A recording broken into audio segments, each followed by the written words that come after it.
Hey liberals, stop having a stick up your butt about every little joke. Look, I know it's easy to forget that not everything being said is a personal attack, but if you want to win elections, you have to bring people together for common causes. One of the best ways of doing that is comedy. But instead of doing this, liberal comedy seems to be shifting from making people laugh while highlighting and mocking certain issues to taking a more activist role and simply adding a few jokes.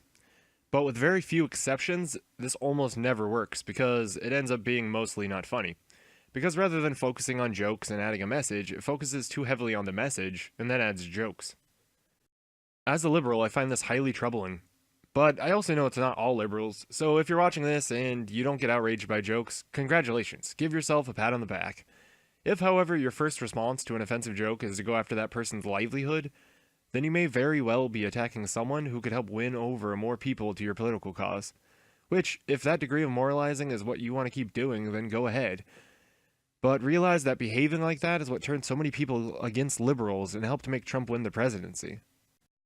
Of course, I'm not the first to point this out, but it seems that it bears repeating because of the events of last week involving Bill Maher and Kathy Griffin. Here's a clip of Coulter explaining what she sees as one of the main problems with the left. People love to be self-righteous, and that's what a lot of this political correctness and the identity politics is being used as. And it gives, sort of boring people without any meaning in their lives a way to say, ooh, I have a cause, I must be an important person. And we haven't had, I think, our panel trouble tonight, and it isn't that hard if people aren't constantly policing your speech. Now, maybe you don't think Skeletor is worth taking seriously, but in this case, I think she's making a really good point. Constructive dialogues can't be had if I can't even say true things without someone getting offended. But this same concept applies to comedy as well. How can a comedian make jokes if every time someone gets offended, the joke becomes off limits? Virtually everything can be offensive to someone. Conservatives have had to deal with the constant moralizing of the far-right Christians in the past, so their side has had much experience with this sort of thing, and so I think it might be worth it to listen to what they have to say on this topic. That's not to say that conservatives don't have their fair share of snowflakes too, though. The Kathy Griffin incident perfectly shows how both sides are at times indistinguishable from one another. While conservative comedy has in the past been fairly lacking and redneck-focused, there has been a huge increase in conservatives using the internet, social media, and most importantly, memes to create humor.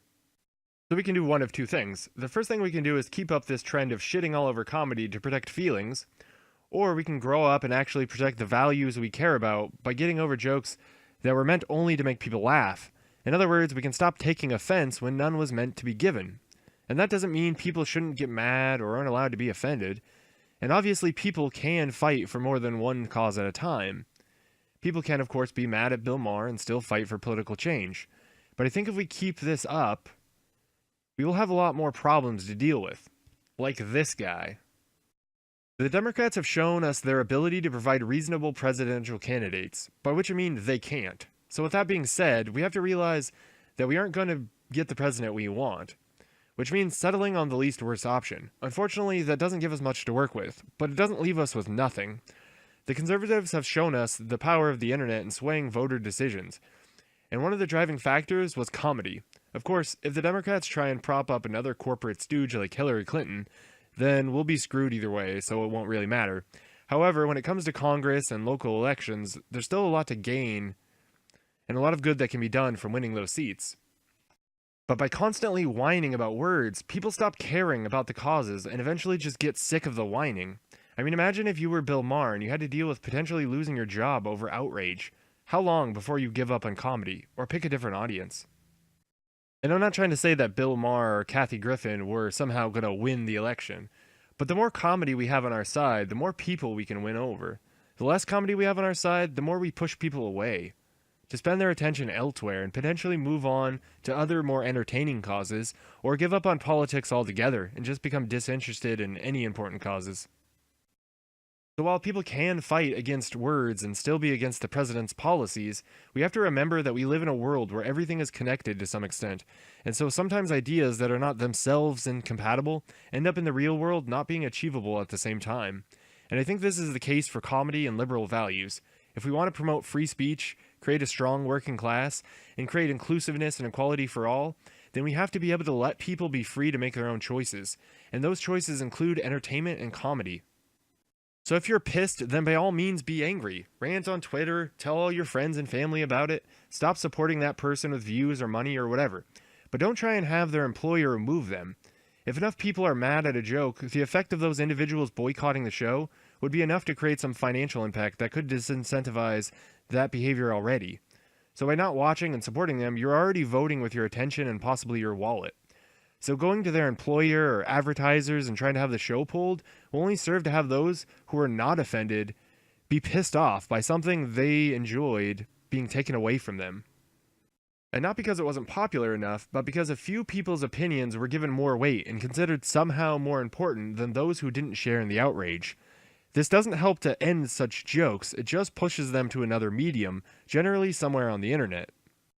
And even worse, it creates enemies.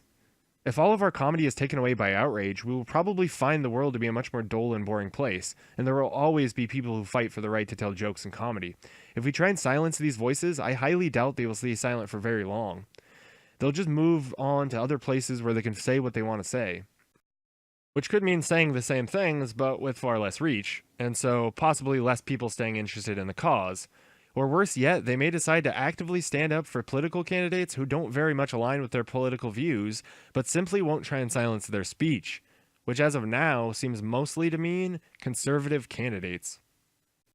So I have a prediction. If we continue to villainize comedians, then Trump will win re-election. Liberals, the poor, and anyone negatively impacted by the Trump presidency will lose. The other option is to stop shitting all over comedians, let them do comedy, and when it comes time to vote, these people may potentially be able to win people over. So in the end, which do you think is more important? People saying stuff you don't like on TV and the internet, or a president who constantly says and does things we don't like, including gutting important policies and introducing garbage alternatives? I mean, is Maher's joke really as bad as cutting food stamps and Meals on Wheels, attempting to repeal the Affordable Care Act without an acceptable alternative, removing the U.S. from the Paris Climate Accord, as well as reversing executive orders on environmental regulation, and approving the Keystone Pipeline?